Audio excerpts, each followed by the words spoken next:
All right, guys, it's your boy Mullah. This week at that five, we back with another one. They say this is how Dave Chappelle put white women on police brutality or something. Uh, Schooled them. Let's see how he schooled them. I don't know, guys. Let's check it out.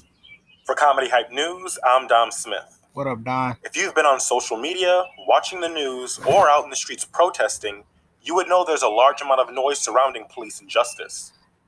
Police have hit the streets after the killing of George Floyd by Minnesota police. Kenny DeForest, out of New York City, would recently share an untold story on Twitter about the time Dave Chappelle did an impromptu stand-up set at Comedy at the Knitting Factory in Brooklyn. According to DeForest, Chappelle was in town supporting Kevin Hart while he was hosting Saturday Night Live. Dave joined DeForest and a group of comedians in the green room. When Dave finally got on stage, he would end up getting heckled by a white woman over his comments on police brutality. And in true Chappelle fashion, he would be unafraid to address the woman. He was asking for the crowd for headlines to riff on. They toss one out, he riffs a joke. Every topic he immediately had a perfect joke for. Now, this was days after the cop that choked Eric Gardner to death in Staten Island, murder, was not indicted by a grand jury. Protests were all over the city, tensions were high. Oh, yeah. About 15 to 20 Trying to minutes test into a something set, up. he asks for another topic and someone shouts, "Police brutality." He pauses, then says, "You really want to do this?" Okay. He chugs his Tecate and sets it down. So Chappelle starts talking about Eric Gardner and watching him get murdered in cold blood on camera and how it makes him scared for his children. I remember he said, "I thought body cams would help, but what good is video evidence if y'all don't care?" A Don't clearly use it. privileged white girl, she had a white-brimmed felt hat for Christ's sake, shouts, "Life's hard, sorry about it," and it takes the air completely out of the room. A collective gasp. Wow. Chappelle zeroes in on her. "What did you say?" She repeats it. Chappelle starts going in. What? He starts educating the crowd on the history of black people and the police. He talked about slave patrols and Rodney King and Watts and Emmett Till and Black Wall Street. He talked about Trayvon Martin, Michael Brown, and he talked about John Crawford III. Chappelle then tells a story about getting pulled over in rural Ohio, where he lives. This is before the Crawford shooting, but after Ferguson, so racial tension is bubbling. He said, "I may be white on paper, but I'm still black, so I'm nervous." He says, the cop approaches and he can tell I'm nervous. I have both my hands on the wheel and I say, "Officer, my license and registration is in the glove box. I'm going to reach for them now. I promise I'm not armed." I could tell the officer was offended that I was nervous. He said, "I know who you are, Dave Chappelle." And I said, "So why do you need my license and registration?" He gets off with a warning. The twist? The same cop would go on to murder John Crawford III. For those who don't know, John Crawford III was shopping in a Walmart in Beaver Creek, Ohio. According to The Guardian, Crawford picked up a BB gun inside the store's sporting goods section that was already unboxed and continued shopping. Another customer, Ronald Ritchie, called 911, claiming Crawford had been pointing the gun at other customers. He was pointing it at people, children walking by. Store security footage disproved this. After footage was released, Ritchie took back his statement and said, "At no point did he shoulder the rifle and point it at somebody." Soon, police officers responded to Ritchie's call and Crawford was shot twice.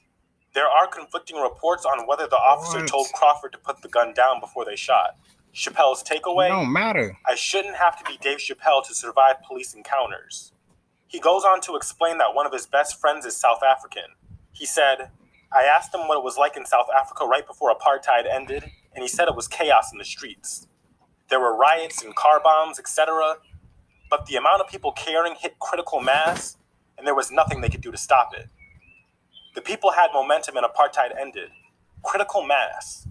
That's what we have to hit. Once enough of you care, there will be nothing they can do to stop that change." It was incredibly powerful. The crowd was somber and silent. After the show, we're in the green room. Comedian Joyelle Nicole Johnson comes back and says, "That dumb white girl wanted to talk to you, but I told her you were busy." And he goes, "No, bring her back." So Joyelle leaves and comes back with the white brim hat girl and her friend. Hat girl is humiliated, and her friend even more so. Hat girl speaks first. I just wanted to say I'm sorry for what I said and thank you for educating me. I was ignorant before. What? But I want you to know I learned from you tonight, and I won't say things like that anymore. What? You ain't got the news. You ain't got Twitter, Facebook, YouTube. You ain't got nothing. You mean to tell me you don't know nothing? Ooh, these people be Chappelle tripping. responds, "You're okay. That's all we can ask. Know better, do better. I want to thank you for hearing me and listening. That's your role. And now you know. Now you're part of the critical mass we talked about. And next time you hear a friend say some ignorant shit like you said, it's your job to correct them and share with them what you learned tonight. Then you're no longer a part of the problem. You're part of the solution." She starts crying and he pulls her in for a hug. "It's okay. You're part of the solution now. Do you want a picture?" She says, "Really?" And he says, "Of course. Friend, get over here for a picture." The friend approaches, they take photos. He hugs them both and reiterates that it's okay and just to be part of the solution and sends them on her way. Class. I couldn't believe what I had witnessed. He changed everyone in that room that night. 200 plus people became part of the solution if they weren't already. Even a privileged white girl in a privileged hat with a privileged mindset. Point is, doesn't matter what you thought before, you can always change. And you can always become a part of the critical mass trying to push this shit forward. All you have to do is care and allow that care to become education and action. The Twitter thread was filled with positive responses, and many would commend Chappelle on educating someone who was misinformed about the issue. Chappelle's story was riveting, as it would bring up an important question. Do Black lives have to be rich and famous in order to be valued in America? Stay up to date with the latest news and comedy by subscribing here. Well, yes, they do. I'm sorry, that's just the way the world is. Even though we're trying to make solution and change. Oh man, this world is so twisted. Don't nothing be like nothing new now. She said, "Oh well, stuff happen every day. Get over it." Right? It's just another cop killing a black dude. You know, who wants some McDonald's? Who's thirsty? Who need a beer or a drink, a shot? I don't know, y'all. But those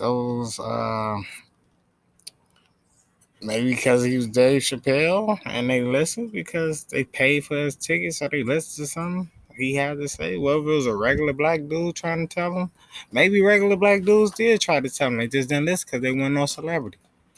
It's just some niggas. I don't listen to niggas. I don't know, y'all.